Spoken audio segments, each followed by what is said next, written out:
Hello. Hey Danny, how's it going? Hey Joe, how you doing? Doing well. So I have Joe, by the way, I texted you, buddy.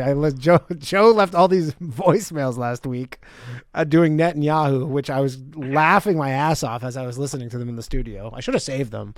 I didn't. I deleted them all. We'll never know. it's fine. Yeah, I couldn't resist. I was laughing. If only for me. Anyways, how's it going, Joe?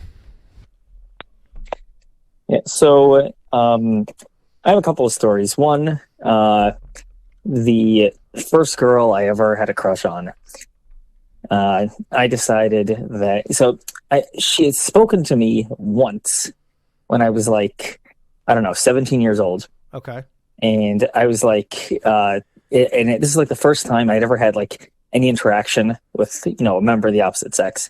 And I was like, wow, okay, she's gorgeous. And, but like, why the heck would she, and she was doing it just, cause to be nice, whatever. Like, why would she have anything to do with me? Okay.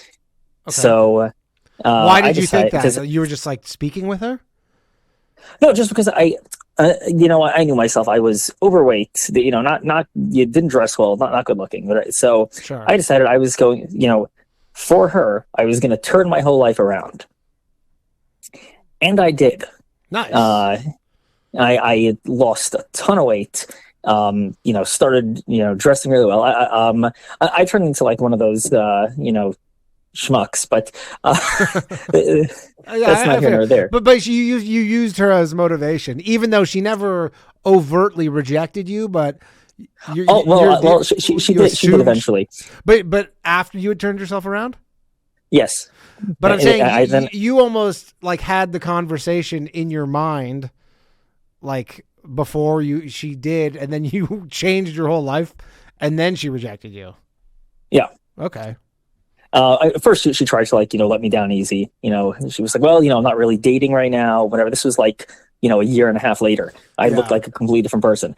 And I'm like, listen, I don't want any false hope. Just if the answer is no, just say no. Just like, no, never. I'm like, okay. And I was able to move on. So okay.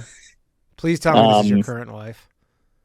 What? Please tell me this is your current. It's one of those stories where eventually she becomes your wife.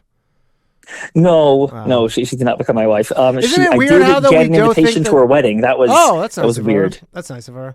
I didn't go.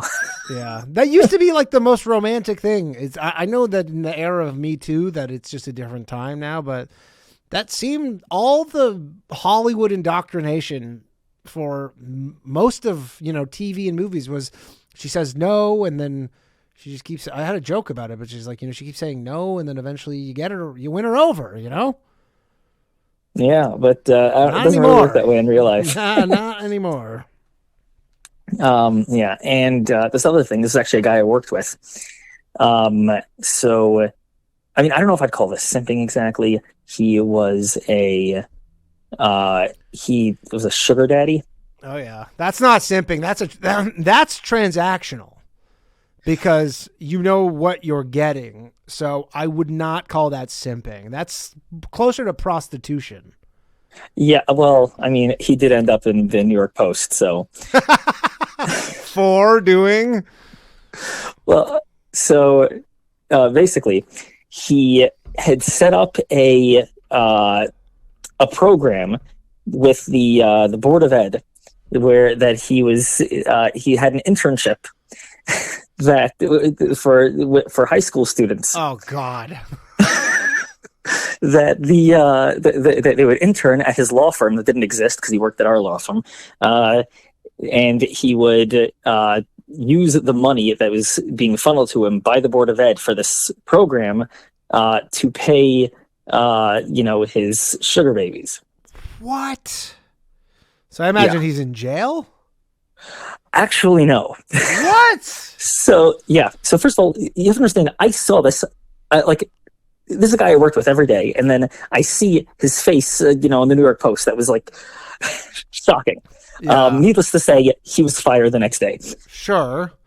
But, I mean, these are high school students? Yeah. But I guess he's not getting with the high school students. He's just using that to steal money? No, because he was. But the thing is, the girl who came forward, and by the way, she came forward because she stiffed her. Of course. Of course. So she was 17 years old, and that is technically the age of consent in New York. And he was able to get away with this by it actually was just an internship, and he was very careful, I guess, in his text. And in the end, they just decided not to pursue it. He got off. But the weird thing is, I still occasionally run into him in court, and he just comes over to me like all smiles. Wait, he still works? Yes, like no one knows. Get disbarred? He didn't. No. So nothing happened to him. Nothing happened to him. He got fired and then just got another job. And and he comes over and talks to me, and as if I'm not thinking the whole time. Yeah, you pedophile. Yeah, and just many things. Yeah, that's insane that you're able to bounce back from something like that. So this was recently? No, this was a number of years ago. Okay. There was actually another person in my firm who, about I would say a year and a half ago, he was arrested and disbarred. Well, at least I guess they're disbarring them now. I can't believe that guy was able to... he was talking to what he thought was a 12-year-old girl. Turned out it was a cop. They're always cops. You just go watch TV. They're always cops, dummies.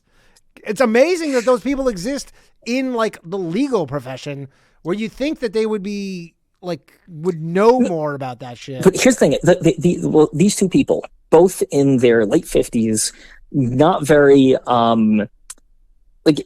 not the most intelligent of attorneys. Yeah. So and also just they gave off creepy vibes. When I found out about both of them, I was just like, yeah, that makes sense. That's insane. And did the guy go to jail for the 12-year-old? He did not. He was arrested, but he's just on probation. But he did get disbarred. Insanity. Because he didn't actually do anything wrong. He was just, he was talking to someone who, right.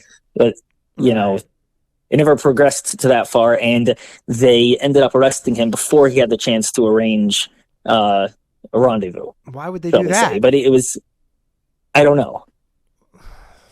Fucked up. Yeah, I don't know. That seems fishy. Okay.